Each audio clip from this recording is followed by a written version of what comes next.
Waukesha. Our regularly monthly scheduled meeting. First order of business is to verify the meeting was properly posted. Yes, Mr. Clark. it was. Yes, it was posted. Okay. And then the second order of business is opportunity for citizens to speak. Do we have any citizens here that would like to speak tonight? Okay, committee issues. We have action items, approval of monthly vouchers. No questions at this time. Okay, any comments from monthly vouchers? I only have one other, Joe. Can't that be sent out in a PDF file attachment instead of through Google Docs? Yes. It'd be a lot easier. Sometimes I can't get into Google Docs. Okay. Okay. So, do I have a motion for approval of monthly? moved. Do I have a second? Second. Motion by Mr. McCaffrey, second by Ms. Madden. Any further discussion? Okay. With that, all in favor say aye. Aye. Aye. Opposed? Motion passes 5-0. Information items. Update on 2016 budget and tax levy. Yeah, just a few things. We've gathered some additional information as the month of October goes by. We still are, on Friday, we'll get our certified state aid, and we'll also get our participation in the voucher, what those levels are. Again, we have no way of knowing what that number is going to be. And so tonight, I'm just going to kind of go over where we think we are as of right now in terms of a tax levy and rate, and then talk about our meeting schedule for the rest of the month, because at the end of this month, the full board needs to approve the final tax levy and the final budget once all information is made available to us. I included the tax scenario sheet that we've been looking at the last several months to update you on what we do know from last month's meeting. The most important thing that I want to point out to the board, right in the middle, that top section is the calculation of our revenue limit authority. That's how much the district can generate via state aid and local property tax levy. And we're going to be down $1.2 million as compared to last year's revenue limit authority, and that's tied directly to our resident enrollment. I did make up this graph today. I took our third Friday counts for the last 15 years, and I thought I'd show you, where we've been, and more importantly, where we think we're going to be. Our projections that we had done last year were pretty accurate for this year's pupil count. We're going to average probably 60 to 80 loss of students, resident students, each year.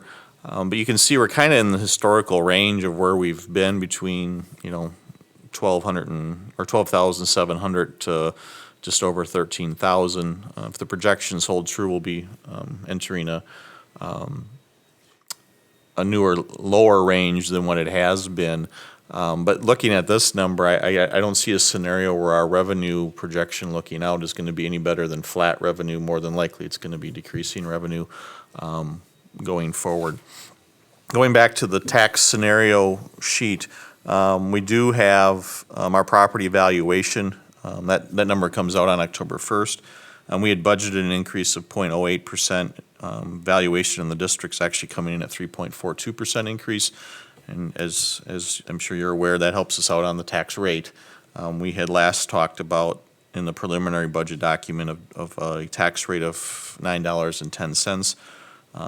As of our calculations, now we're at, well below $9, $8.82. So that was good information. Again, I think it's getting to the point where we'll be able to project that number after years of uncertainty on valuations. I think hopefully we're to a new normal and we'll be able to better project that number earlier. One item that's also a specific discussion item later in the agenda is the police resource officer agreement with the city of Waukesha Police Department and the funding of a fourth police resource officer. SRO. We called them police liaison officers for all those years, so if I say that, that's what I mean. and I included what that levy would be in the Community Service Fund, Fund 80. There's been a lot of rule changes over the last 3 to 5 years with the community service levy. But Joe has looked into this, and we think we can fund that via the community service levy.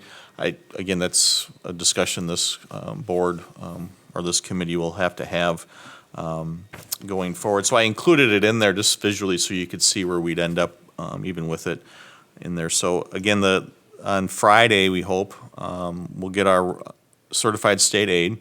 Right now, we're budgeting a drop of 2.77%. We're thinking that we're going to be a little better than that with the final aid certification based off our calculations. But state aid's always the hardest number of all the numbers we talk about to predict, so I don't want to put something out there that I don't know to be true. And then the other part of that is the voucher program level. If you remember, last year we approved a rate, and then we came back literally, a handful of days later, then the rate was a little different, and then we had to go through. So that's why I didn't have the levy and budget as an action item tonight, because I thought it would be better just to update you on where we are, rather than, maybe the Freeman saying a rate, and then we're coming back literally a week later to adopt the final tax rate and levy. So that's the budget update as of now. We included, some of the information. The object detail that you're used to seeing is in your preliminary budget booklet, but I put the DPI format in here. I put the fund summary in here just to, again, provide you a quick review of where we have been. But again, in terms of our financial outlook, it's that resident enrollment, and I'm sure you've had that taught to you before. That's really going to be the driver going forward, and our projections this year were very accurate. We don't see any reason why they won't be in the years to come, and that continued decline in resident enrollment is something we're really going to have to keep an eye on. Any questions related to where we are? The only question I guess I would have for the committee is, we'll have all the final numbers by the middle of next week. We're set with the board to have the board take final action on Monday, the 24th, I believe it is. Does FNF want to see the final numbers before we take it to the board? Do we take it directly to the board? Normally there's a motion from FNF that goes.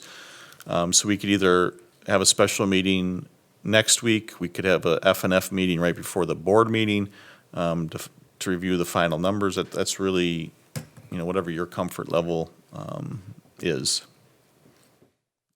The flow of information in our meeting schedule just don't work very well together. And just ask a couple of questions first, and before I turn it over to the rest of the committee.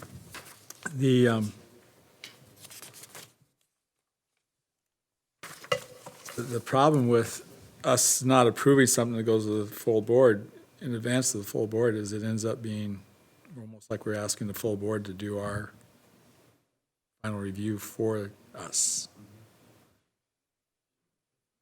The changes between now and the full board meeting, could you summarize what those would be?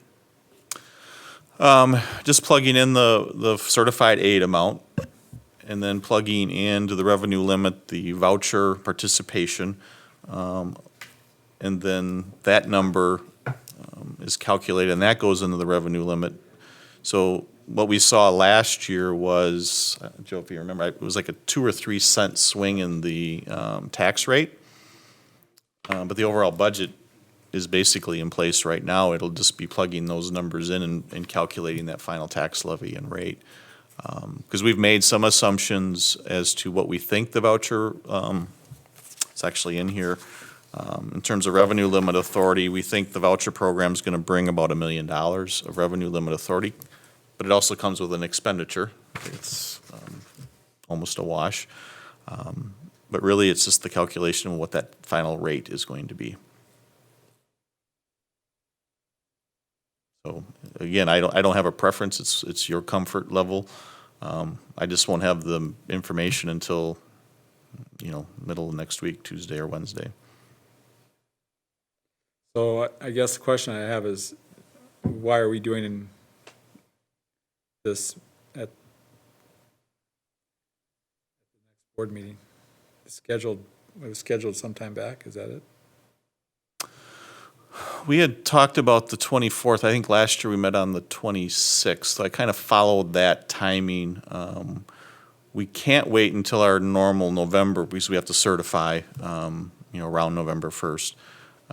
So it's really any time. It doesn't have to be the 24th. It could be any day that week would work. I think I just mirrored what we had done last year.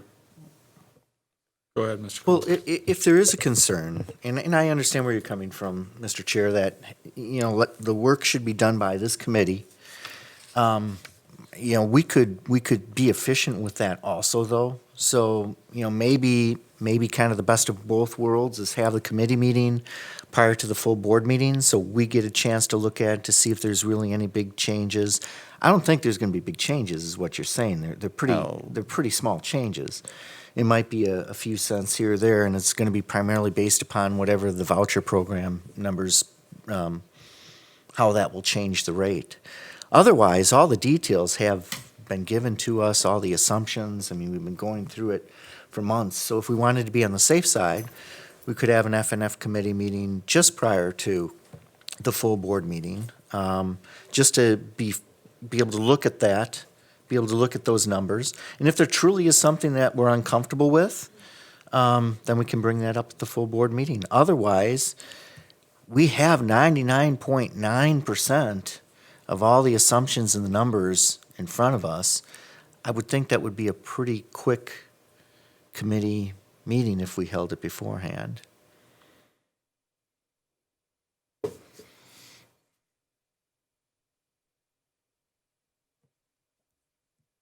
Checking my calendar. I would actually be comfortable not holding the committee meeting because we do have most of the details right here, and we've had most of those details for quite a long time. So, I mean, really, it's the voucher program, right? That's really the big. Yeah, we know what our total revenue's basically going to be in terms of all the non-voucher counting of the kids. The pupil count's already been had. The voucher's the only thing that's going to change the bottom line. And it, again, you budget a revenue and an associated expense with the voucher program, so the net change is going to be very, very slim. I just can't tell you what that number.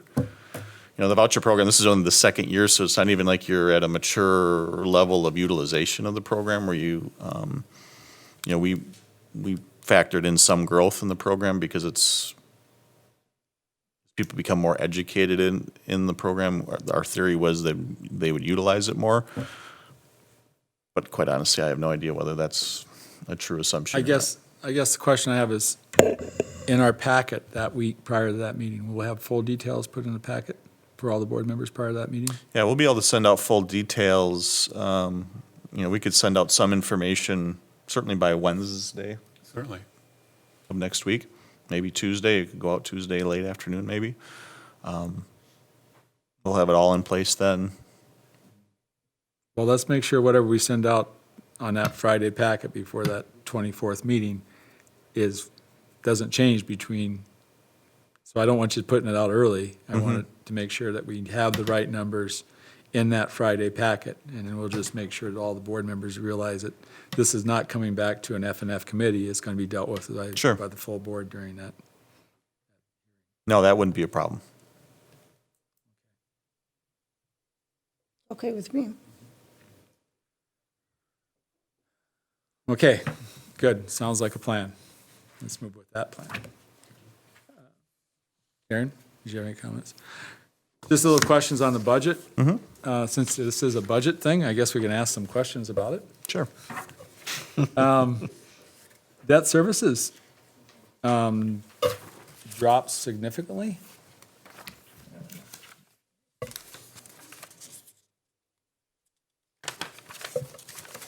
You looking at the DPI? Well, I'm looking at the trend line, this 280,000, that's defined as debt services for support sources?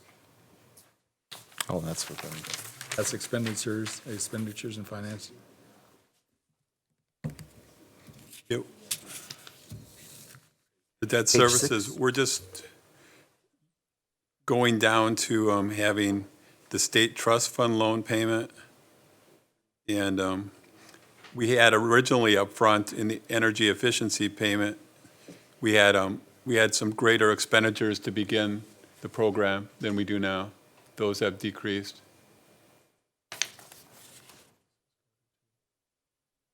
Do we have a breakout of our debt service, where that debt service is? Yes, we have, I can send you that complete breakout. It was in the last packet. I will send that out to you. We were going to make an additional state trust fund loan payment. And that's up to the committee, obviously. So, because then we were going to try to pay off that state trust fund loan payment a year early.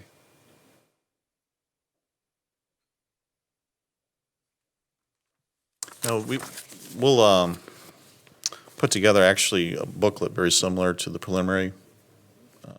And in there, we're going to incorporate, we didn't have time for the preliminary, the actual amortization schedules for all of our debt. So it'll all be laid out, both Fund 38 and any Fund 10 debt that we will have.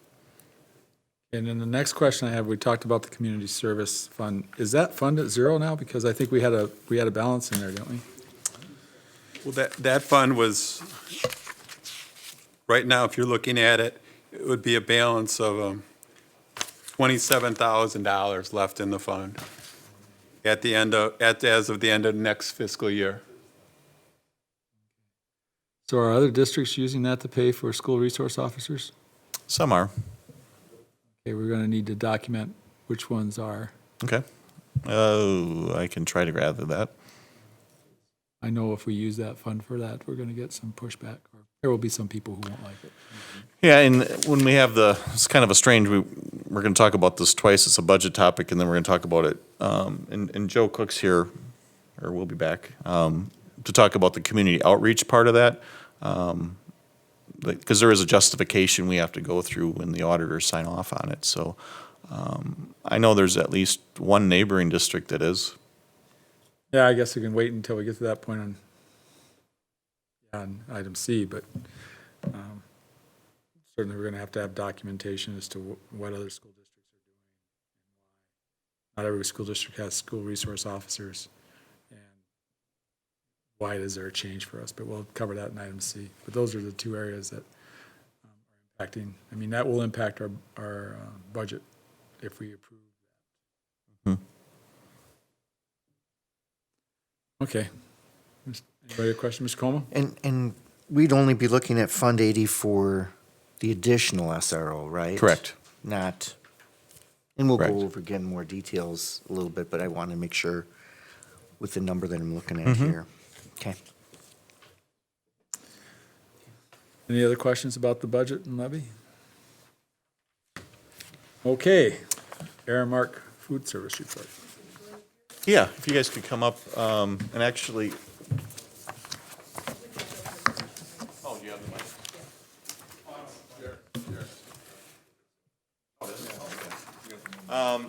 When we went through the selection process last year, the committee had asked for updates throughout the year on food service rather than just getting a how did we do financial report as part of our audit. So I've asked Brian and Mary Jo and I'm sorry. I haven't met Valerie yet, but to come in and just give us not a fiscal report, but just update the committee on how the transition went, how are things going, answer any preliminary questions you might have. And then we plan on, in talking with Brian, we plan on coming back, late spring, early summer, to provide you more of a fiscal type, how was utilization, those types of trend information. But I wanted to bring them in because from all reports I'm getting, the transition has gone very well, and Aramark's been received very well, certainly by the principals. So I'll turn it over to Brian or Mary Jo. I'll kick, and I think of me, and then you. I'm Mary Jo McLaughlin. We met last year. I'm the regional manager with Aramark in this geography. Brian, obviously, is your general manager on site.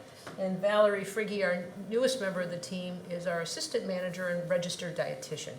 So we're real thrilled to be part of the team here in Waukesha, hitting the ground running mid-summer with summer school, and then with the opening of school on September 1st.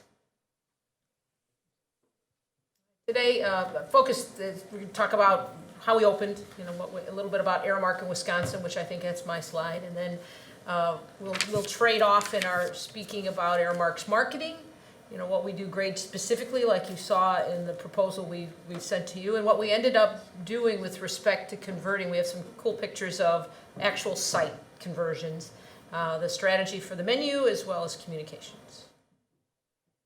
Quick slide. It's us in Wisconsin. And you can see a large majority of school districts as well as businesses. And it's just a snapshot when we put together this slide of what we do. But we have access points to a lot of resources in Wisconsin, which came through in the opening. Brian was instrumental in accessing his peers, but also others across what we call across lines of business to help us with the opening process. So I'm going to go over some of the concepts that we have implemented here in Waukesha so far. Some of them we haven't quite gone full blown yet, but that's the plan is to get to that. But most of these you see on the screen here, and I'll actually have some pictures in a couple slides too. It shows how we've implemented these at the different high schools and middle schools in the district. So you can see we have at our high school level we have the tortilla brand, the corner crust original pizza, and actually I think I have corner crust, There you go. Custom Brothers, hold on, I have a laser, Custom Brothers, and Green Street Deli. So the tortilla is kind of like our nachos taco bar. Corner crust is our pizza, Italian type food that we have branded at the high school. Custom Brothers, that's for our burgers and customized burgers and chicken patty type of grill items and specialty items. And the Green Street Deli is what we do for our made-to-order deli bar that we have at our high school levels that are pretty popular. Then this guy right here, this is Ace the Fox. He's our elementary school mascot. He shows up on our menus, on our marketing posters and things that we hang up in the schools. And he might show up a couple days this year too, just to say hi to the kids during lunch as well. So the middle school level has this one down here. It's Tines. Tines as in like the tines of a fork. That's kind of our marketing branding for the middle school. We've implemented that at all 4 of our middle schools here. And then Fuel, this is our monthly specialty sandwiches or specialty menu items that we do at the secondary level, the high school and the middle school. Actually, today was the first day. We don't do it in September, but in October, we do it. Today was the first day that we did performed a Fuel, and actually today we did Cuban flatbread sandwiches that the kids at the high school level for sure. I know at West, I was at West today. They loved it, and then I was also at Horning, and the kids liked that too. The ones that tried it, some of those students are scared. But every month we have a different theme, and this month the theme was Caribbean flatbread. So we have the Cuban flatbread all this week, and then next week we're going to be doing the Jamaican jerk chicken all week too. We apologize, we didn't bring food, and we're going to be talking about food, so we really apologize. And it is dinner time. Yeah. This we had a lot of fun with. I mean, the concepts, it was all hands on deck during the summer. Kudos to the teams at the individual high schools in terms of allowing us to change the space. This is South High, and I know South is an environment that we will very soon take a look at from an infrastructure point of view, but to improve the merchandising and what we call point of sale at South High was really a tremendous undertaking and quite fun for the students to receive. Yep, and some of those brands that I was talking about earlier, you see we got the corner crust original pizza here, and then we have the Green Street Deli. It's kind of far down here, you probably can't see that. There's not a whole lot of space at South to be able to take deep pictures. And then the Custom Brothers and the and the tortilla we actually I don't have in the frame there. We have all 4 of those dining concepts there. This is West, Yep. and here too, I think this is the side that's actually the tortilla side, and it's to draw a correlation to Chipotle, where it's the server actually, with your suggestion, we'll do it made to order. So nachos are a big hit. They're very nutritious. They're whole grain nachos with a 100% cheese sauce. You could have both shredded and cheese sauce. You can have hot peppers, tomatoes, guac on certain days, salsa verde, as well as, I know this is really bad, the sour cream. And the students have enjoyed the fact that they can have that made to order. Don't like it or do? No. I do. Yeah, great feedback from the students. And we listen. If it's something that we need to change, we adjust. Got any more on West? We have all the other dining concepts at West as well, but I just focused on the tortilla here to kind of finalize the rest of them. So This is Horning versus Butler. This is Butler, Yeah, yeah. we had a lot of fun with the facades at the middle school. Horning and Butler, very similar in the way that we set them up. We put facade of the Times colors, which is a blue, that's a blue-green, and then there's a pink across the hall the dining room at the made-to-order station. But we have featured our menu. They have fresh-made pizza, which is a change for the middle school environment, with nothing frozen, that they top it themselves, as well as the Mexican venue at a smaller scale than high school. And then the daily burgers and chicken patties.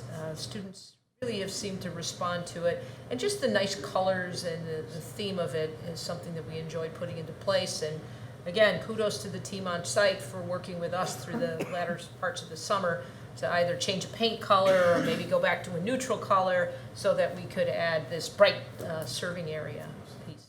More on menu on there? You touched on it a little bit, the pizzas. Like you said, I was just talking today at West. We've increased pizzas over last year because at the high schools and the middle school levels, we're doing, like she said, the made fresh daily pizzas.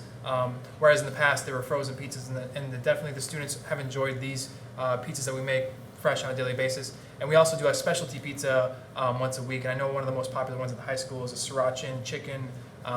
Kick to it. Yeah, sriracha chicken pizza. It's got like a spicy sriracha sauce on it. It's pretty good. So that's the Tines. This is our vision for Cool Calf brands. We actually put limited Cool Calves into your dining areas because of the fact that they're restricted to a window. So we put our signage around the window and put our Ace the Fox logo. We left it in because we still do, deep in our heart, have the vision to go with the cafeteria type setup to it. But where we added the colors and added the theme centered around Ace the Fox with nutrition messages to it, as well as the fresh fruit and veggie carts, all of that has been a huge hit among the students and has helped us to grow meals as well. Yeah, I know at the elementary level, something that we have implemented is doing yogurt parfaits as an entree. It's got yogurt and blueberries in it, and then another one is the fruit and yogurt tray where it's got cinnamon yogurt as a dipping sauce, and then fresh apples and some cheese cubes that the students are. We do both of those once a week, and it's taken off like crazy. The students much prefer that over the green salad or the chef salad, which we still do a couple days a week as well. But they've definitely enjoyed that, and we've been making a ton of these yogurt parfaits. So at the elementary level, they're liking that as a cold option to whatever's on the hot menu. Strategy? Yeah, the menu strategy for Waukesha. We just wanted to let you guys know that Airmark menus are based on a comprehensive approach to meet and exceed national nutritional guidelines, keep up with food trends, and serve food that students will enjoy. This is always just try to reduce processed foods, sugar and salt. We've eliminated added trans fat, deep fat frying, which hasn't been done in a long time in schools, and obviously candy. So we always have fresh vegetables and fruits on a daily basis, juice or light syrup-packed fruits. 100%. All of our juices are 100% juice. Lean proteins, whole grains, and low and non-fat dairy options on a daily basis. So this is an example of what our menus have looked like, and you can see it's got the Tines logo and the Cool Calf logo for the elementary, the UBU Lounge for the high school. The high school menu will probably get a little makeover with a little bit more marketing concepts in the near future, but these are the lunch menus. There's also breakfast menus, and there's breakfast in the classroom menus, and I think we're going to be talking about breakfast in the classroom. And then also, that's all published online. So the menu's online, the nutrition's online. One of Val's first days of work, she got to work with a student directly who was a celiac, newly diagnosed celiac student. So that was an immediate hit to be able to offer the insight that Valerie brings. Valerie did her internship at the Mayo Clinic, so was rockin' ready to go with the fact that the students need. Oopsie. Went too far. Yeah, the breakfast strategies, 3 strategies to do it: in the cafe, in the classroom, in the express cart.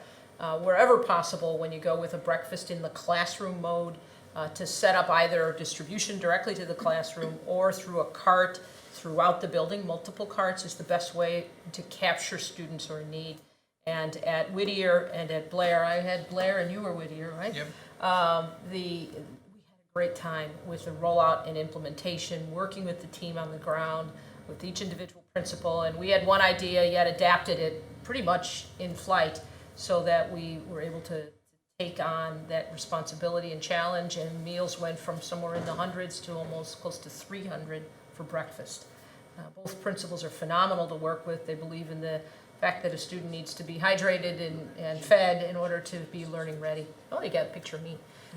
This is Blair, and here we do it in the hallway, where we have a clear packed bag with the grain items and the fruit in it, and then the student puts their ID on one of the ends of that cart, which we scan later, and then they have the option for, take it all if they want, but milk, juice, and an additional grain if they so choose. And it was amazingly a hit right out of the gate just due to the cooperation of the team. And then you did. Yeah, and I did Whittier. So you see in these pictures here, this is Blair. So they have carts that we set up that the students were taking bags off of, and they're doing this on a daily basis. They have 5 carts set up throughout the schools where the students come to their classroom, they grab their breakfast card, and they come through the line, grab a breakfast, and go back to the classroom and eat it.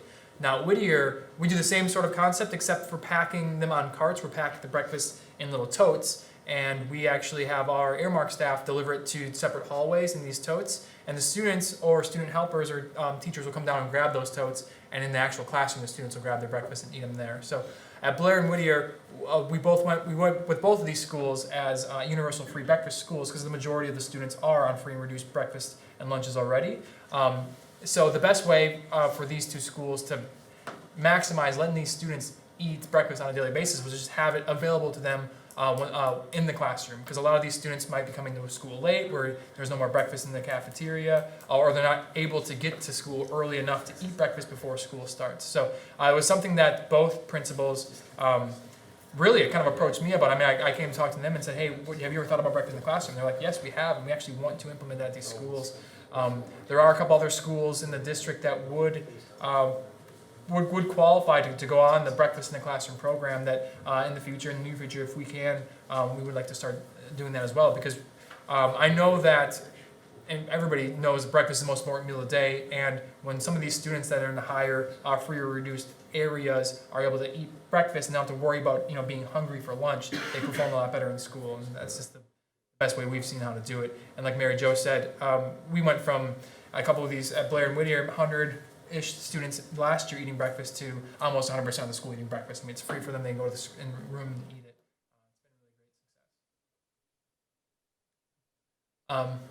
The communication is what we believe is the key. Valerie will be integral to that process in terms of the nutrition program. The parents, we actually met with the wellness committee.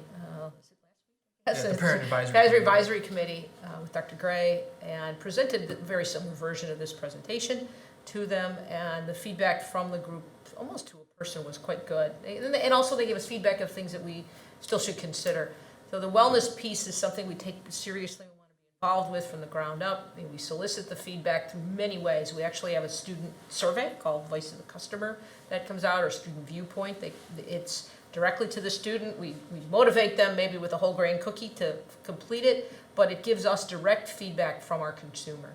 We put in the webpage, which is where you can have access to our menus, our nutrition, and our program. The principal's guide, Brian worked directly with our folks in our proposal center to put together a multi-page principal guide to talk about how lunch is implemented. It helped a lot because we learned by writing it.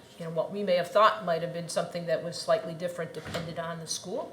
So we worked there. And then taste tests and focus groups and surveys are what we're built upon. So the fuel program is actually sampled the week before it's actually part of the monotony breaker of our menu. And students will give you immediate feedback as to how it tastes and what they like. And you try to give that taste test to a non-consumer. So you go to the dining room, almost with restaurant style, with little tastes of it, to encourage students to take a bite. Yeah, I think that's all we wanted to present to you guys tonight. So we're open to any questions, or if you have any feedback for how we've been doing, or if you've been to a school and have any comments.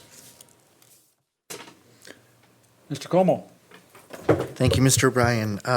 Thanks for the report, and thanks for not waiting till the end of the year. A lot of change has happened, obviously, and you guys had to get up to speed very quickly. So it was a good thing that I didn't get any I didn't get any calls. I didn't get any emails on things not going well. So that's good because our constituents will reach out to board members. And I don't know if anybody else got any feedback or not. And Karen, you're in the schools, so that your kids are in the schools. So I'm thinking no news is good news during the transition for us. Could you talk a little bit? You briefly mentioned how you've improved the participation in some of the breakfast programs. What about the other programs? Have there been participation increase or decrease? What does that look like? I haven't specifically looked year over year at this moment. Anecdotally, when I talk to the different managers that have worked for Sodexo that now work for Aramark, they do mostly say that they're either at where they were at last year or they've increased. They've increased slightly. I know for sure at Horning, I've been there. They've increased about 40 to 50 meals per day. Les Paul, I think, has been the same. Trying to think who else. Oh, at North High School, they've been going. Oh my goodness, gangbusters. The manager there is saying that they're doing more meals than they've for lunch than he's ever done. He's been there for years. So I have not done the year over year reports. Sure, it's early yet. on. Just because when I talked to Darren, he said you will be doing that later in the year, and kind of it's kind of a hard gauge now too, being a brand new company in here, and kind of we could judge it, but I don't know if there's some apprehension from students yet too, if they're not. How they're feeling about the new lunch program and everything. So From the transition of the staff, we spent multiple sessions in training the staff about first the theory, right from the day you gave us, we're fortunate to be partners, all the way through the summer on multiple occasions to train them on philosophy, menu marketing, and distribution and presentation of food. So we felt really pretty good about that piece. We will be comparing the year over year numbers as we get a little bit. We're day, I think, 27. I think is the days of service. So once we get another month. It's pretty early. It's pretty early, but I thought I'd ask the question anyways. So could you speak also, I know that local sourcing has been really popular. Can you speak to how much local sourcing are you doing at this time?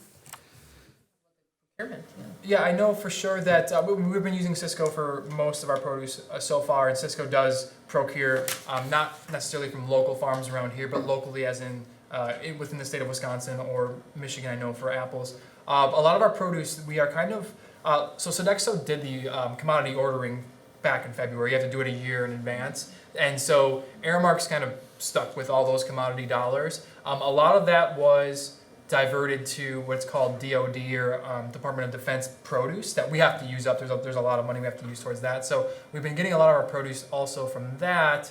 So I know there are a lot of our sliced apples I know are from Michigan. It says I think there are some apples that are also that we source from Wisconsin. We've been getting a lot of apples and our oranges, which aren't from around here, from that Department of Defense. But we will eventually be switching to FarmLogix. Yeah, FarmLogix for the fact that you can take the award of your DOD, the Department of Defense dollars, and divert it to FarmLogix, which allows the local farm participation.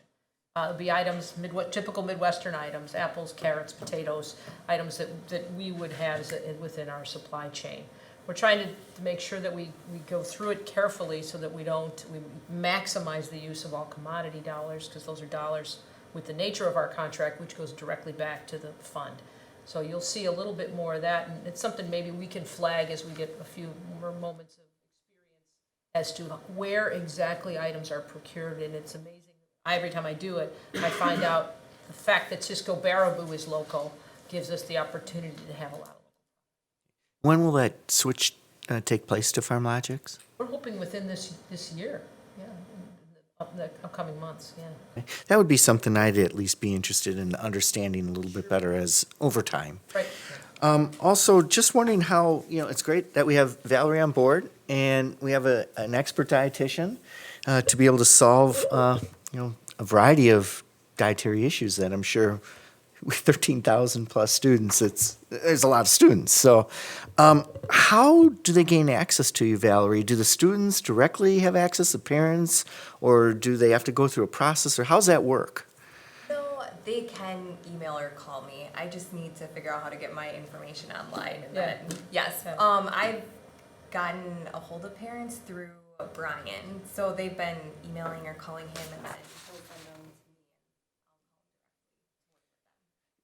In the past, what percentage of students will need to consult with a dietitian, with other My districts you've experience, worked with? oh, it's probably less than 5% when you really roll in, but I think it's the ability and readiness of it. Valerie and I have big visions as dietitians of, you know, if sports teams need information or through the parent groups. We don't want to make it a service like it would be prescriptive in nature because the goal is wellness. This particular student was really in need. Mom reached out to Brian, and I took the call because Valerie wasn't yet on board yet as a dietitian to answer those preliminary questions. And I think we were able to solve things really early in his experience. I believe most of most of the communication that went out at the beginning of the school year to the parents was before we had Valerie on board. So most of it has my name, my number, my email. So they've been coming through me, and I've just kind of been passing them along to Valerie. But that is something that we should get your information posted on the website in the next communication that goes out. I don't get the calls; you can get them directly. Yeah. Thank you. You're welcome. Check? Thank you. So, we have kids in our schools, and the first couple days, well, we had always sent them with their own lunches. They packed their lunches in the morning, and then I used to put $20 in each of their accounts so that in case they forgot their lunch or they actually saw something that they wanted, that they could choose that hot lunch day. And so my kids came back after the first couple days they had hot lunch, and they said, I said, how was the hot lunch? And they're like, well, I think it's the same because, well, no, they didn't have hot lunch yet. I asked, are people liking hot lunch? That was it. And they said, I think it's the same, Mom, because it's the same people. And I said, well, that's a good thing because they didn't just fire everybody and say, we're bringing in all new people. They allowed them to keep their jobs. And it's just that the company is changing. They're like, oh. So then when they finally got to have it, they chose a day or whatever. I asked my son, and I can ask him questions about school. I'm like, how was it? And he's like, it's fine. And I'm like, so when I asked him about the lunch, it was like this 5-minute rant of, oh, you can choose, like if you want tacos, you can go to this section and they've got this and this and this. And then if you don't want that, you can have burgers and this. I'm like, this is all in one day. And they're like, yes. And then you can go into the salad bar. And then it's not just choice of white milk or chocolate milk. You can have water, Gatorade, shakes, and smoothies. And I'm like, all for the same price. They're like, yeah. I'm like, wow. So, they were just loving it. And that $20 was gone in 4 days. Why? He stopped taking his lunch. I'm like, it's gone. That's what you have for the whole year. And he's like, I'll take my own money. I'm like, you're going to take your allowance in order to eat that food. When we have food at the house, he's like, yes. I'm like, wow. So that's how good it is. Thank you. They love it. I wanted to say about the dietitian part, I have a few things. If that's okay. Okay. Floor's yours. Okay, thank you. The dietitian part, I have a lot of friends who would also pack the kids' lunches because I think that they didn't know that, well, it didn't exist, I believe, that you could have gluten-free choices or low sugar, whatever the special diets were for the kids. So people like me, we just started sending our kids with healthier things. But once they realize that you are an option and that they can allow their kids to have access to that and that it's there because there are so many dietary restrictions and such these days, even like peanut free and all of that with the little ones, I think that will become, I think you will be utilized even more once they know that and that they can trust that their kids are going to be eating healthy and that there is a path for them. So I just want to say that. The breakfast, are they not tending to go into the cafeteria to eat that hot breakfast anymore because they know that they could just have the bag in the classroom? Is the hot breakfast kind of dying down a little bit? Or I think you said they can also grab that bag and go into the cafe and eat In that. the big schools, we call breakfast in the classroom schools, typically it's the cart or in the classroom, because staffing wouldn't be that they don't also have the hotline open in those schools. Those that are non-BIC have the regular line open, and they'll have cold and hot items too. So it's an option of it. What we found, my experience is that if you're looking at participation in a very expedient way, in the classroom, in the hallway, is the fastest way. Because students want to socialize, especially if we tried to attempt it at the middle schools, breakfast participation would just go soar. We're just trying, and we've worked with the principals. I know I talked to the principal at Butler the other day, trying to figure out a way that you can have a delivery mechanism where the student has this, what looks like a really cool goodie bag, you know, a whole grain muffin, a banana, and a bowl of cereal and milk. I mean, it's an amazing option for a student to choose. And many of them who choose it can also, most of those items, they can put in their backpack and use for a mid-morning or an afternoon or an after school. So with the exception, we tell them, don't keep your milk all day in your backpack. But it gives them those options to do it. So, question, but it's. Yes. Really, yeah. And then one last thing about the taste testing. So let's say it's you're at West, and do you just go out during lunchtime and give samples to certain kids, or do you haul some in the week before and say, hey, try this? How does that work? Yeah, so when we do the fuel program, which started this week, we actually make everything in the back, chop it up into little bite-sized samples. We put them in little cups, and we'll have somebody just walk around the cafeteria with a tray of these and just say, hey, this is going to be on special next week. You want to have a taste of it. Most of the students, it's a grab and go. Some of them just don't like to be talked to by adults. Some of them at the high school level, but some of them that are hungry, like, yeah, free food, I'll take an extra bite of something. So something that we're still training on our employees and working on that process of sampling. But it typically happens a couple times a month. It's not a daily thing. We use an acronym of WEST, Welcome, Engage, Smile, and Thank, in training our staff. And every staff member on our team went through our WEST training.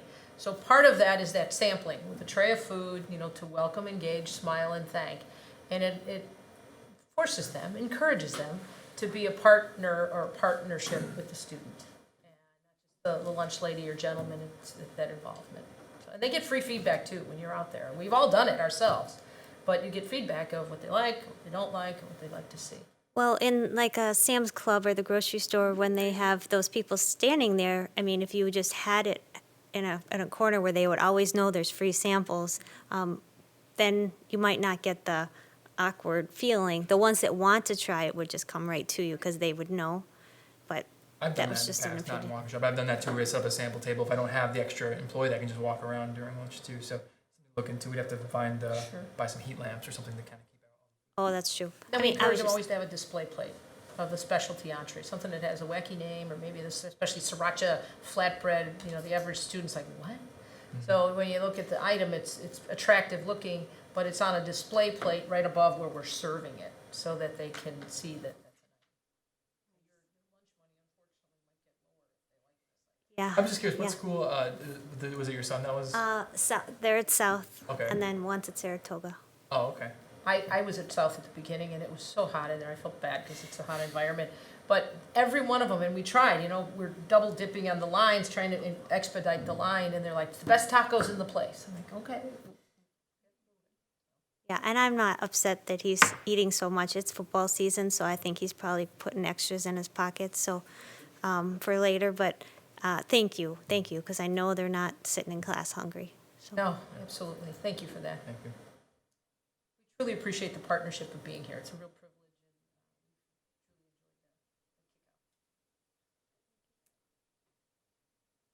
Thank you, Karen. When I first got back on F&F, one of the things that we were approaching was the food program. And it always looked like we were trying to save, well, we weren't trying to save money, we were just saving money. And there was no effort to improve the delivery of the product. It was like, well, if we raise our prices, that's just going to mean there's going to be fewer people participate. And my point on that was it wasn't about the price. It was about what we were offering as, by keep cutting the price, we're making it harder to have the flexibility to offer more. And not only that, we were also affecting our ability to support with staff in some of the schools adequately the lunch program. And I think I visited Whittier, and I've talked to some people from higher, and I went to Rose Glen to get kind of different spectrums. And then I also went to Central, which now we call Les Paul Central Campus. Less Central. Oh, is that? I knew that it was called Central, but it took a while for me to. Yeah, that was its own controversy. But the what I saw out there was a program that wasn't innovative, understaffed, and people working really hard, but the delivery of product, and actually there was no collaboration, or not a good collaboration with the principals. Principals didn't seem to have the engagement either. So, and we seem to be doing different things at different schools, and it was affecting. So it'll be interesting with Whittier, for example, that we're delivering more, and more children are participating, to see if it does have an impact on how we do in those classrooms, because Whittier is one of our schools where we spend a lot of time hoping to be able to bring the achievement levels up. And of course, we do that in all our schools, but that has been one of our bigger challenges. And we've seen some good growth before this, so now hopefully we'll see some benefits to that. In terms of the Les Paul Central Campus, I didn't see you put that on your list of areas. Have you not really tried to tackle that one yet, or is it something that what have you done differently with the Les Paul Central? Because I saw a lot of opportunity there myself when I walked in, because of the nature of the way it's set up and where it's at. Right, yeah, there's not a whole lot you can do to kind of change the way it's set up with the two in-place hotlines. So we did, hang up the Tynes marketing program. We still have so we have the taco tortilla station on the one side with the grill with the burgers and chicken patties, grab and go sandwiches, and on the other side we have the pizza and then the rotating daily option as well. And we have all of that labeled, with the marketing signs. And then, like I said, we have the grab and go salads and sandwiches out in the actual cafeteria on that little line, plus all the a la carte snacks and drinks out there. But as far as layout of the lines, no, we haven't really changed how that could work. We just kind of put our different stations within where we are with the layout of the serving area. So I know at Les Paul we had some struggles earlier in the year because we had some employee turnover there, so we had to shut down for 4 or 5 days. That a la carte station, we kind of had to bring it into the two lines area until we got the staffing back up to where we had to go. So right now it's back fully staffed, and Valerie's the Les Paul, or the central expert, because she's been there every day probably now for 2 or 3 weeks, kind of focusing on getting that back up and running to where it was before we had that specific turnover. I'm not sure what specifically, you might have seen it on a day that was between accept that feedback.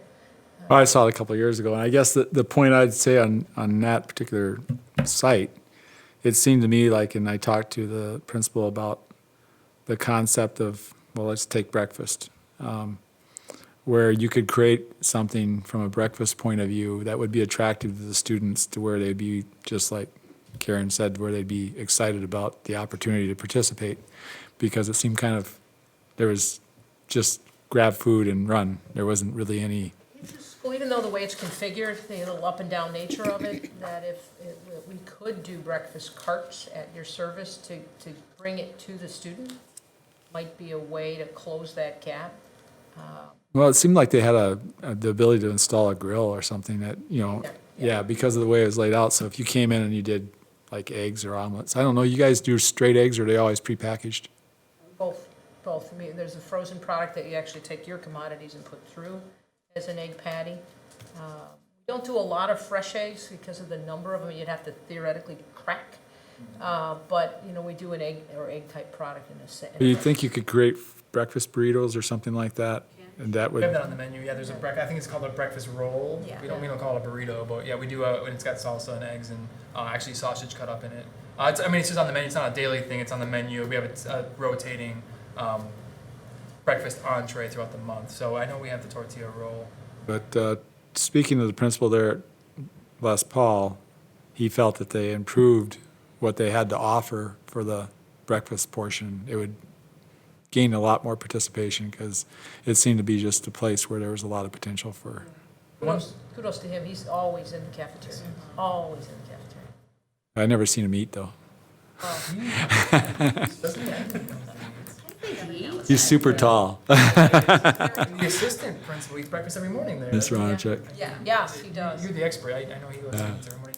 The one thing that, and we just talked about last week, that we started doing at Horning and we're going to implement at Butler and Les Paul is doing these we've been doing a lot of hot breakfast and then like kind of build your own where the student can grab a cereal and a graham cracker or whatever it is. Doing prepackaged breakfasts where Bag where they can grab a bag that has, like she was mentioning, the cereal and a fruit and a juice in it right away. So if the students are coming in late, I know at Butler we talked to the principal and he said, yes, I want my students eating breakfast regardless of what time they come into school. So if they're coming in and the bell's gonna ring in a minute, they can grab that bag and he doesn't care if they go to the classroom and eat that in the classroom. So it's not, I don't think anything that he's really like advertising, pushing breakfast in the classroom, but he wants those hungry students to be able to grab and go if they need to. So we just started that and we talked to the principal over at Butler. So I think this week we're going to be sending out to the actual managers in the kitchens the procedures for like what should be in the bag. And we can start doing it that way. And at Les Paul, it's since they come down off the street, like down in that cafeteria, we can do it on a cart over there. And we actually, you and I talked about that because we have that point of sale there too. So we can have the hot breakfast students still go through the hot line like they have been, and then have kind of a grab and go breakfast right there in the cafeteria. I think would be a popular thing. We call it a second chance breakfast if someone's really, really late. So my question would be, by site, couldn't you create a scorecard? We do have it. You mean for meals and participation? Well, something that the administration at that site and the food service together agree to, here's our goals and objectives for the year, or here's what we're measuring this year. So you have a scorecard in terms of participation, services offered, something that, if you guys should walk out of here and be pulled up in the rapture, we'd have something else to hand to somebody so they could pick up and say, okay, here's what we're doing at this site. Nobody's going to pick us up, but we do have a per site, we have goals and objectives set up per site. That's how we built the program, so to share it would be certainly. Yeah, it's something, well, Lunch, a la carte or equivalent meals as we call them. I mean, I think it'd be appropriate to have, the food service sign off and the administrator sign off at the site of the plan, and then a review of the plan at the end of the year and see how it shook out.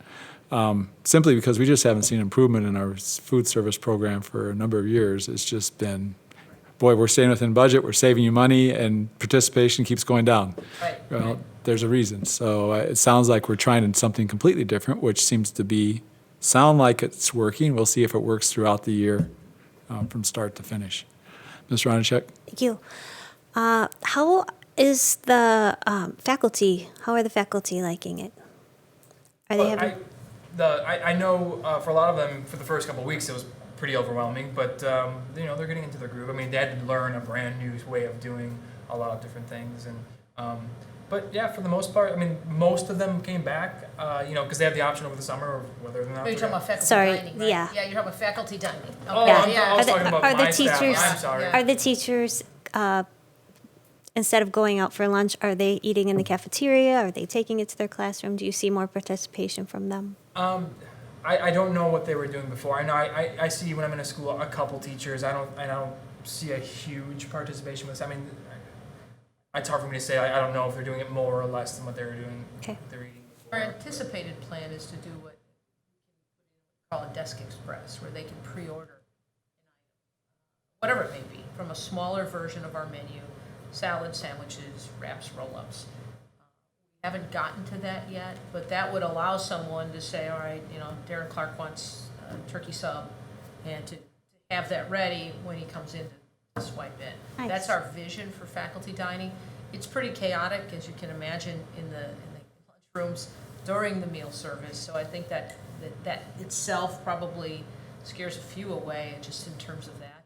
But we understand that and want to. We've just brought aboard our chef, and she could be someone who would be instrumental in developing that menu, especially at the secondary levels, to allow faculty members to pre-order. And then, do you do anything at the central office here? Yeah, we've had a couple. We've probably had 5 or I don't know, caterings here, especially at the end of the summer, when they were having staff meetings and things like that. They would order in. We've done like taco bars and bistro box cold sandwiches. During the actual school year, we don't, other than just special event caterings, we don't have any food here, no. Yeah, that's a vision too, that Brian's office and Valerie's office will eventually be here. That catering resource could come out of Les Paul.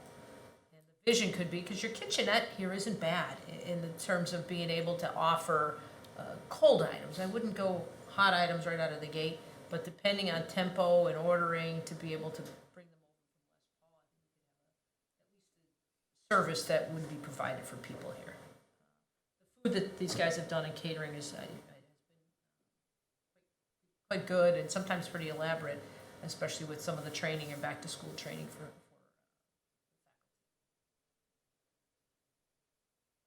So how do you manage portion control? our QAs. Absolutely written into it. You don't know if you want to take it, but I certainly can go on with it. The QA, the recipes are written with respect to the specifics of what's in a recipe. Protein, the amount of cooked vegetable, it's all spelled out, because what we report in terms of nutrition and nutritional information, we're validating back, and you're trusting us that that information is accurate. So our portion control is by scoop size, spoodle size, quantity of a pan, weight, if it's a weighted item like cheese, or down to our deli, and we have made-to-order delis at the high schools that are not unlike what you'd see at a sub place, whether it be a Subway or something to that end, where students come in and pick their proteins, their type of bread, and what their toppings are. Okay. Mr. Clark? Just a couple things. Mary Jo mentioned we are going to move Brian and his staff to Lindholm probably this coming summer now. The theory being they'd be right across the hall from the enrollment office, so it'd be kind of a one-stop shop for parents who maybe have a dietary issue. Plus, it's closer to Joe and I. And the other thing, we're going to be starting conversations. If you remember, part of our budget conversation was the use of Fund 50 fund balance for an improvement at South and maybe some other sites. So we're going to be. We talked last week, wasn't it? It was. We're going to get some dates on the calendar and start that conversation. We'll probably be, my hope is to have something coming back to you around the first of the year, January or February at the latest. So we're working on that as well. So I just thought I'd remind you of that. I have our vice president of design meeting with me tomorrow and Wednesday. I'd like to get him out here to see what I see, walk in our steps, and make those recommendations, because he sees facilities design, both higher ed and K-12 all the time, and to make the recommendations of what the vision could be. Utilization of the fund, but more importantly, to improve the spaces. Well, I think one of the things that we were talking about was that fund and where it was sitting at, but I haven't looked at South, so I don't know what the needs are there, but I thought that there was needs at Central that would use those funds as well. Both, yeah, both. We toured South after we met last week. It was Client Appreciation Week, so we stopped in to thank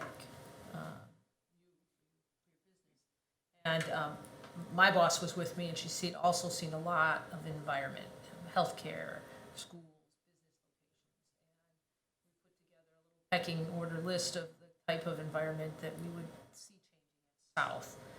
As far as Les Paul, because the infrastructure core is so confined, I want to dream with you for sure, but it's a matter of the school itself is on multi-levels, a little compartmentalized. The kitchen is kind of tucked in a little bit like Harry Potter's place, but it works and it's efficient.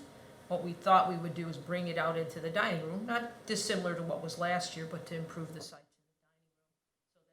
Children who maybe choose not to get hot food can grab the meat-based sandwiches, the salads, and all of that outside of the dining area. And it relieves congestion, as well as students who, for whatever reason, choose not to dine with us, but maybe they grab their ice cream or their cart or their baked chips or something to that end. So I don't know how much change that building can have, because it's truly poured in. We've moved equipment, but, the central business of it is So, I mean, just thinking a little bit outside the box, and I think Ms. Ronachek brought it up. Today's teachers, and I don't know if you know, today's teachers, the physicality of teaching is pretty big because they now get in the classroom. They're not just sitting at their desk. They're not just in the front of the classroom. They're engaged with the kids around the classroom. It's kind of a constantly moving environment.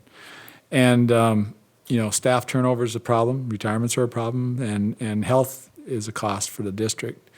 So it would be nice to have Aramark think forward about healthy staff initiatives that would drive better for those staff that would want to participate. Obviously, it wouldn't be something we would say the staff would have to do, but that would drive them to looking at the opportunity to manage meal selection through the district.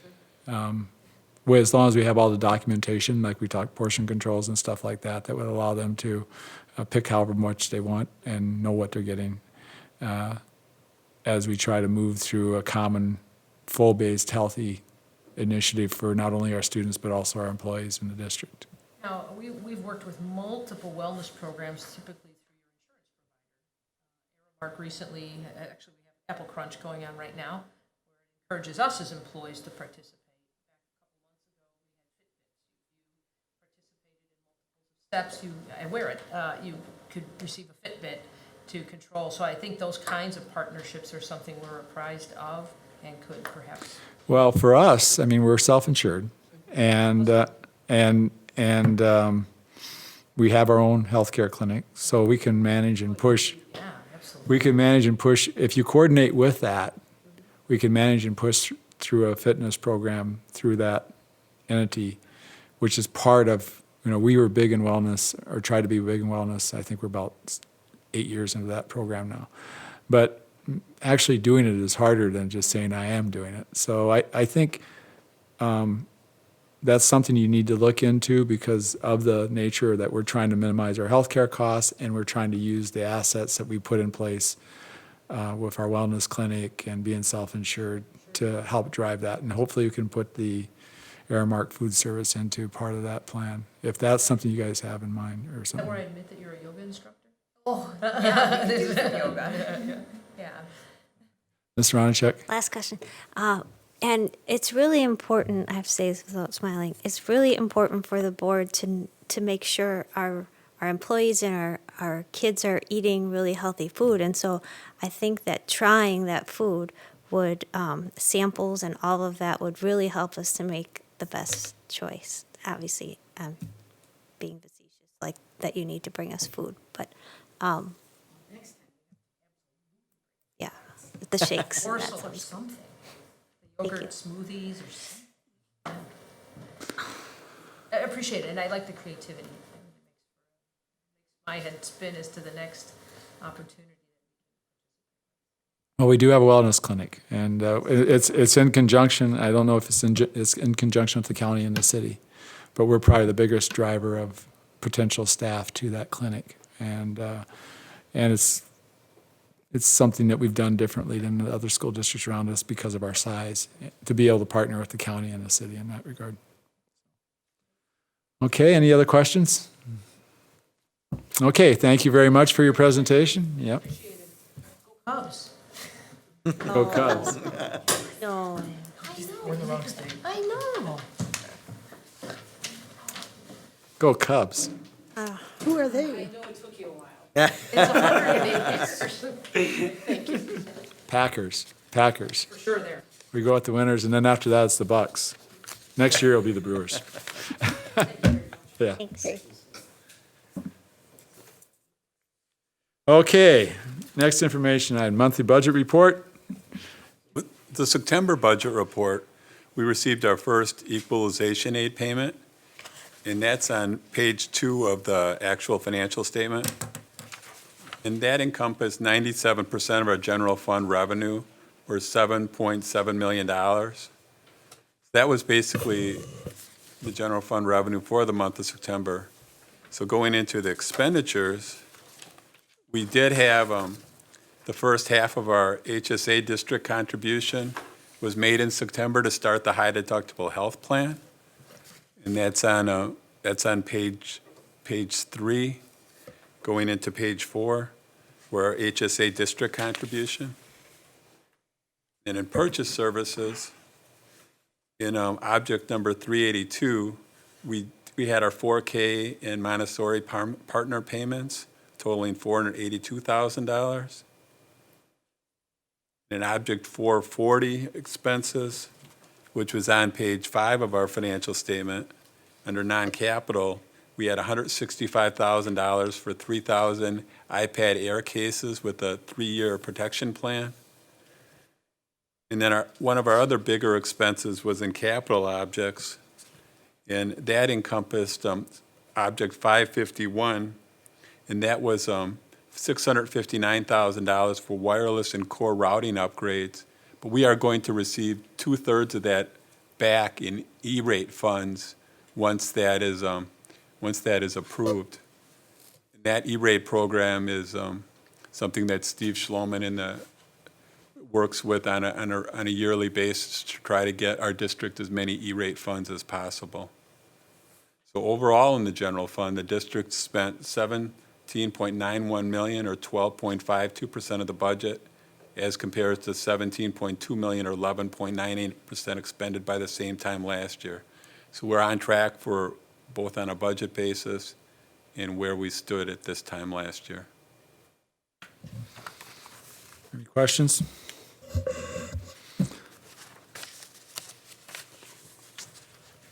Cash flow starting to improve, huh? Yeah. Can't go up a negative cash flow all year long. Eventually, you have to get to the other end. No. So. Okay. Let's move right on. Discussion item, school resource officer agreement. Yeah, attached to the executive summary is a draft of a new 5-year agreement with the Waukesha Police Department. Currently, the district has an SRO at one at each high school, and that arrangement's been in place for a long time. I don't know, but it's been I want to say 01 or 02 is when it started. And right now, we pay $90,000 a year for those, or $30,000 a position. I was approached by Dr. Gray and Joe about adding a police liaison officer at the middle school level. So we entered into those conversations. So the way the agreement that's before you is drafted now, we would pay $115,000 for those 3 positions, the existing positions. So we go up from $30,000 to $38,000 roughly per year for those 3, and then $100,000 for the new position at the middle schools. But if you want to come up, Joe, this really goes into an arrangement with the elementaries too, and designing a go-to person for them. And then, as I mentioned earlier, the budget as it was presented today, or those levy calculations, includes adding this position. So again, this would be a new agreement with, because our old one was expiring just by chance, that would run from this 16-17 school year to 2021. So I'm here to answer any financial questions. If you have questions about the framework and the structure of how that support will be provided to the middle schools and elementaries, I asked Joe to come and fill in those holes, because he'd do a much better job than I probably would. So, What happens currently at East? Do we ever utilize one over there?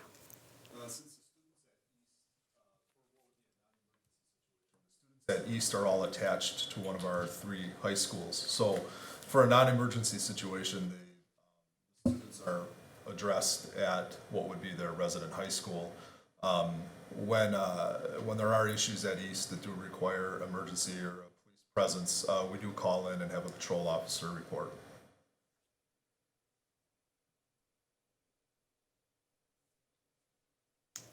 Mr. Como? Hey, Joe, I was wondering if you could maybe share a little bit about your vision of what those services might look like at the elementary level. I want to say back in 2006-ish timeframe, we used to be a DARE district, and we moved away from that due to budgetary constraints and made that decision. I do know DARE's kind of fallen out of favor too, just in general saying, is it really paying off? There was a controversy about 10 years ago on that. So if you could maybe talk a little bit to that, what those services might look like. Do they involve some of the behavioral kinds of topics like bullying too, and those kinds of things that we like to start out in our elementary schools to address it at that, at that early age? Sure, I'll start more from the, from kind of the emergency response piece.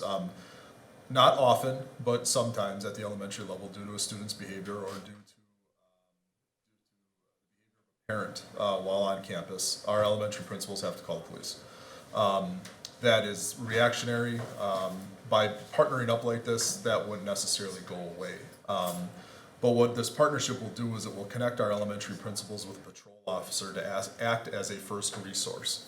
Sometimes we have to call police non-emergency with questions. Could you send an officer over to talk about this? This partnership will give our elementary principals a contact to go to.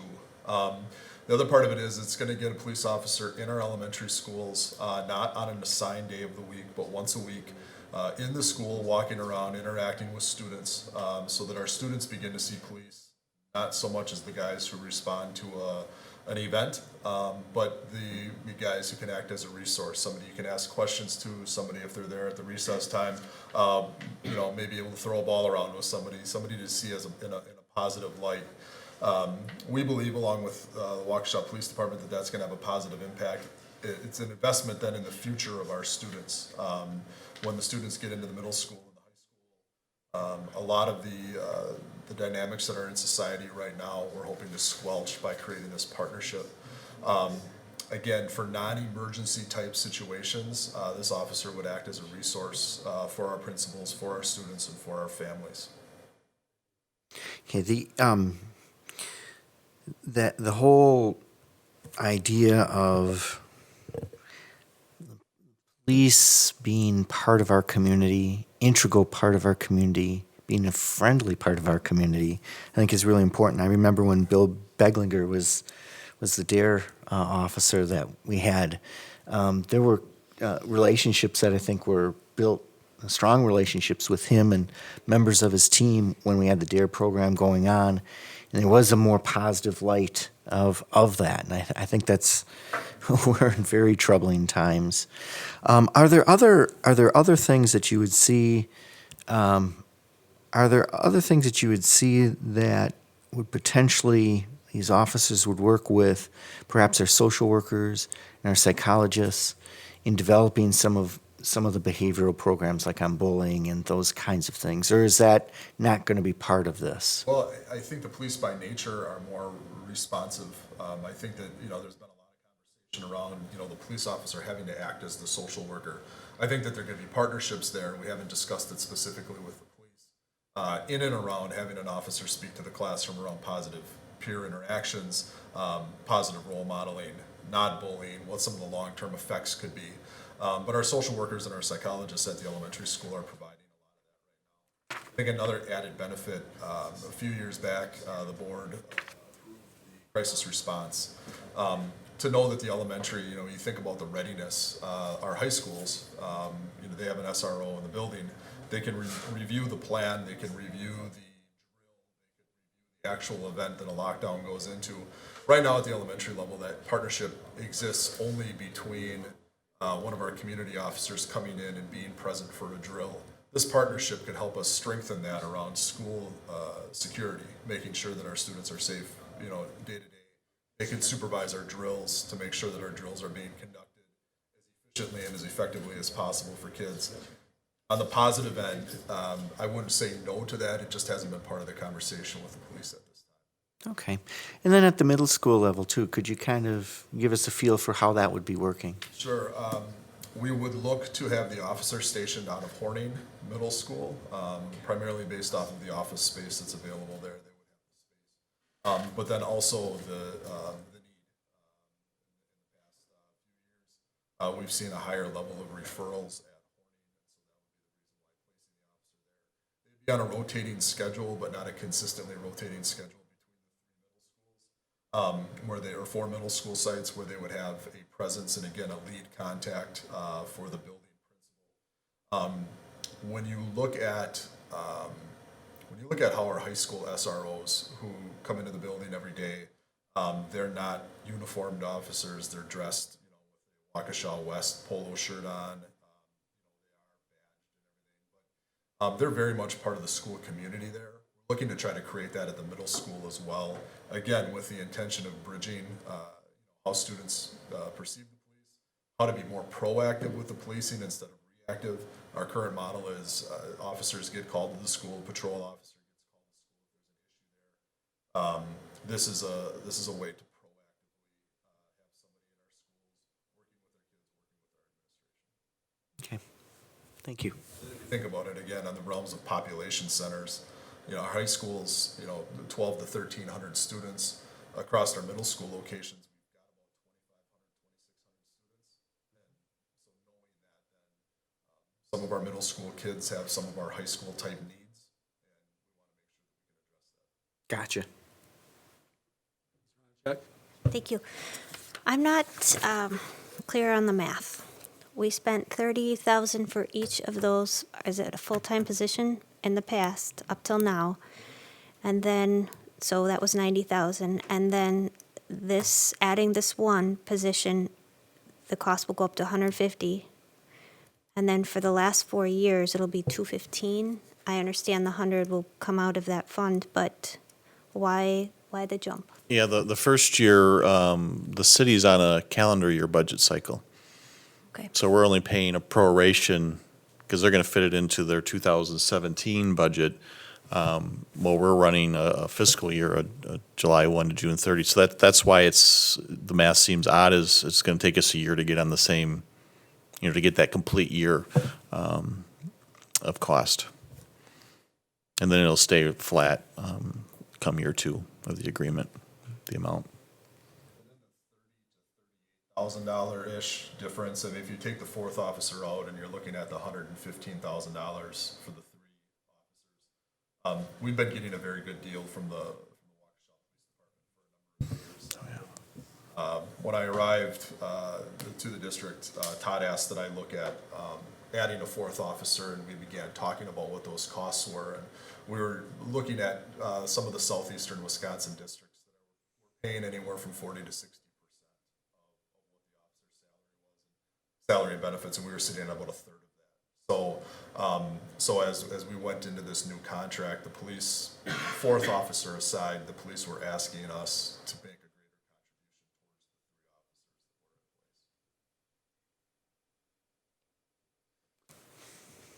towards the 3 officers. Well, as I recall, the school resource officer program was initially federally funded, 100%, right? Fully. Cops grant, yeah. Yeah, it was maybe it was after Columbine or something like that, where I just remember the grant, it was the cops grant was the name of it even. yeah, well, some incident that created this federally funded grant, and then it slowly disappeared. Is there any federal funds for this program now? Not that I'm aware of. There are startup grants that are available. My first year here, I worked with an officer on a community project. He was writing for grants, but because the Waukesha program was established, we weren't getting access to those grant dollars. Yeah, I don't know how the communities do it, but the way we've done it over the years, I think, has been very good for both the district and the community as a whole, because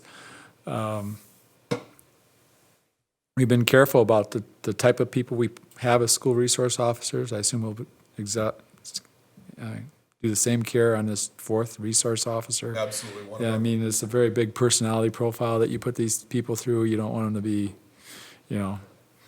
Yosemite Sam type people, And, Correct. One of our administrators sits in on the interviews when they're selecting the officers. So it is a current Waukesha police officer That's how it's been handled at the high school, and we have had administrative representation during the hiring. Because, I mean, because it was new at the time, there was a lot of work put into, how do we do this so it doesn't seem like we're just police, turning our schools into a police site, and I think maybe that's why the uniforms aren't there, and it's more trying to make them seem like part of the staff. But we know how much it's been helpful for a lot of reasons, from managing major disciplinary issues to getting more information about, things that are going on in our schools and our community. And there's all sorts of things that you find out about the community, and you can battle a lot of things by having officers more engaged in the schools. So it's a win-win. I mean, there's no doubt that we know as a school district it's a win for the community. It's not just a win for the school. So I don't think that it's, I think, yeah, maybe we're paying a third, but I look at it that the officers are coming from the city, correct? And not all our students are city students, so certainly we should be paying a portion because some of it's non-city taxpayers that are benefiting from the service from the that's being offered by the city. So we really have no choice but to fairly pay a portion of the charge for these officers, whether it's 1, 2, 3, or 4. I'm interested in terms of how we go about funding this going forward. If we can help pick up more, but doing it in a way that makes sense relative to our budget, relative to funds that we can find funding sources or whatever, as we've talked about. I'm also interested in more detail on what this 4th officer entails. What I look at the 3 officers that we have now, we get a tremendous benefit from. I would like to see the same level of additional benefit come out of the 4th officer relative to what we're trying to accomplish. And to me, it's more, when we look down at the drug problems, they generally start much earlier than high school. So having our resource officer more engaged at the lower grade levels, maybe we can have a better chance of tackling these drug problems earlier before they get to the high school. And then we've run into also, child problems that occur that having these people in our schools helps with as well. So there's all sorts of benefits in terms of to the community to have school resource officers. So I'm in favor of a 4th officer. But I'm in favor of continuing to achieve the same type of benefits that we receive with the first 3. So. A lot of the benefit that we see out of our resource officers is benefit that we don't see. It's the interactions that the officers have with kids and families when problems are small. It's the resource that the officer can connect a family to in the community. If we can apply that same type of service delivery that our high school officers have provided, our high schools and our middle schools, and if we can make those connections at the elementary school, I think that we will see a more positive outcome in the future. Knowing, since I've been here now, going into my 3rd year, and having worked closely with the SROs at all of our high schools, they all have a very student-centered, kid-centered approach in how they've approached the work that they've done. They recognize that a 16-year-old is a 16-year-old that makes mistakes, and that's been very unique to the individuals that we've had. It's unique to their training. And the captain on the police department, Captain Wagner, works very closely with the current officers in the schools as he begins to select that next SRO for us. So it is a very thorough process with some very clear expectations. Well, I think one of the discussions we can have as a school district with the city and the police department, we have a great police department. Everybody loves and respects our officers here in town. The more we can have them engaged in our schools, but the more the schools can engage in the police department in terms of a positive way. So I would see this officer being a way to make our students, our community, more comfortable with our officers going forward. Not that they're uncomfortable today, but I can tell you at one time, maybe 25, 30 years ago, Ferguson was Waukesha, and they've evolved to a Ferguson. So we have to make sure that as time goes on, as our communities change and roll, that our police officers and our police community and our community are all one big family. And I think by having them in the schools, we help with that, especially at the younger ages. So I think we have to think about that, 5, 10, 15 years from now. And I think having another school resource officer with the idea of bringing more community policing as part of the program. So I kind of look like a community policing plan where we engage school resources officers as part of that plan. Comments? Yeah, just a question on the funding. What do we pay? What, 90,000 we're paying right now, where's that coming from? That comes out of our Fund 10 or operational budget, yeah. Why do we need to tap the community? It's just, the rules are pretty tight on community service fund, and with the community outreach, this is an option that we could, otherwise we're taking $100,000 out of somewhere else. So I thought I'd bring forward this option for the committee to consider. Okay. What makes it advantageous to take it out of there as opposed to? Yeah, the general fund, you're capped. The revenue limit dictates how much we get to spend in operational expenditures.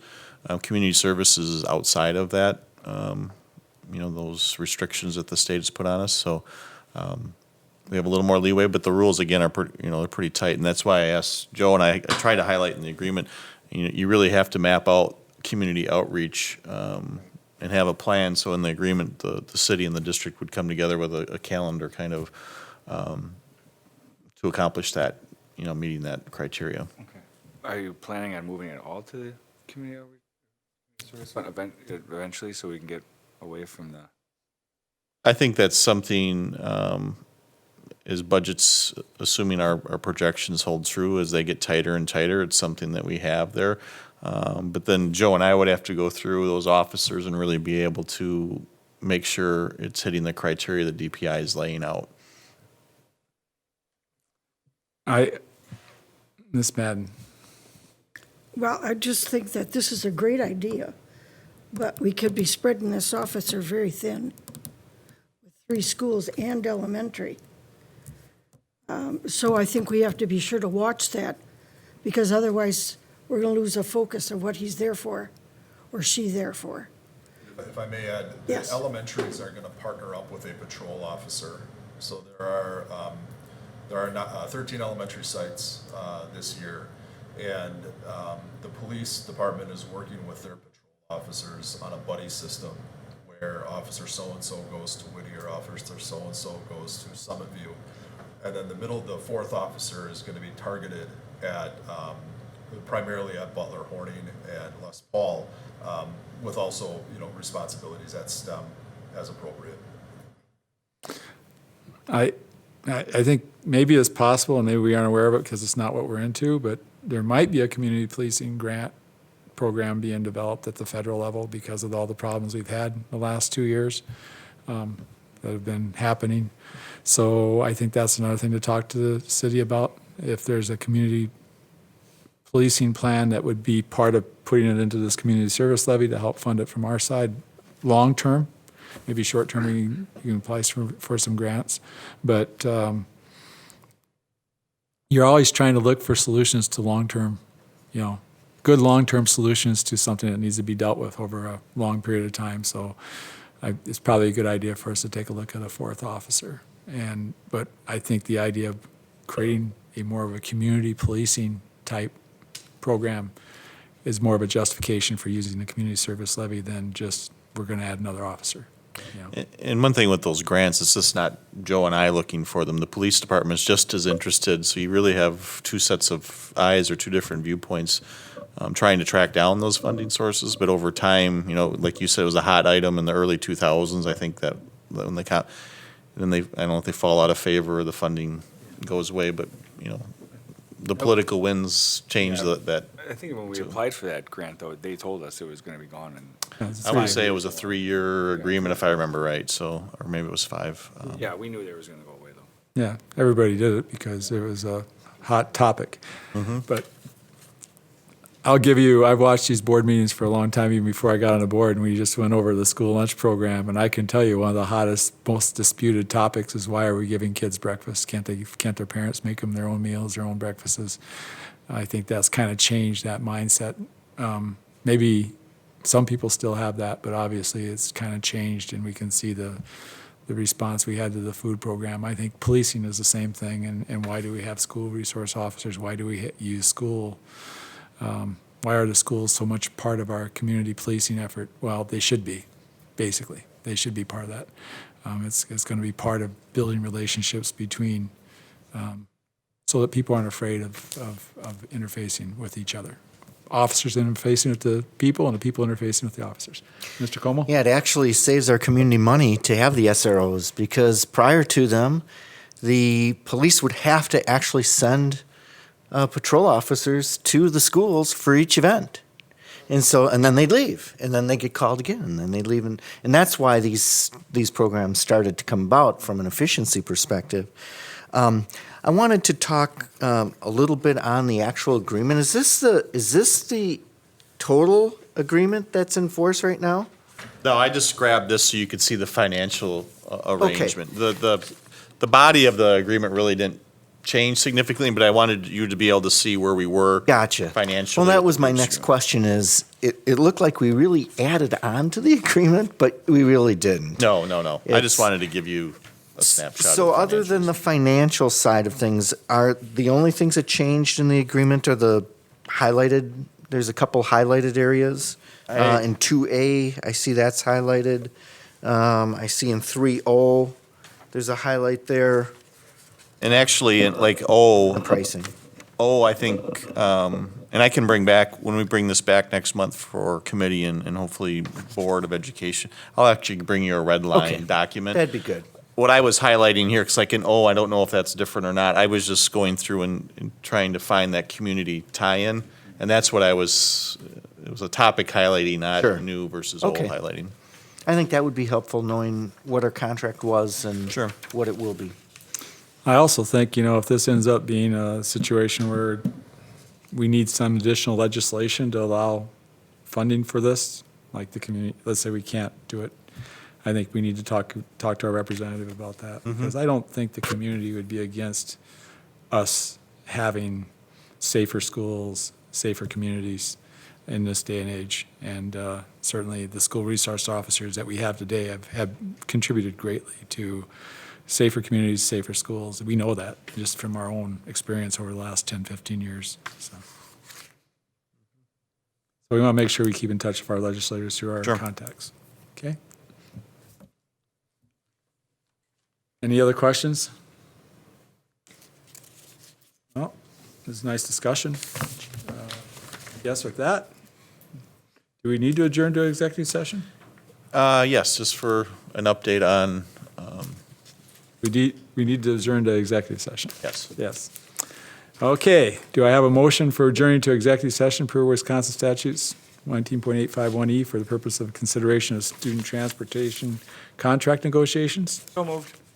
A motion from Mr. McCaffrey. Do I have a second? Second from Mr. Como. Roll call vote. Mr. McCaffrey? Aye. Mr. Como? Aye. Mr. O'Brien? Aye. Ms. Madden? Aye. And Ms. Reinacek? Aye. Motion passes 5-0. We will move to executive session.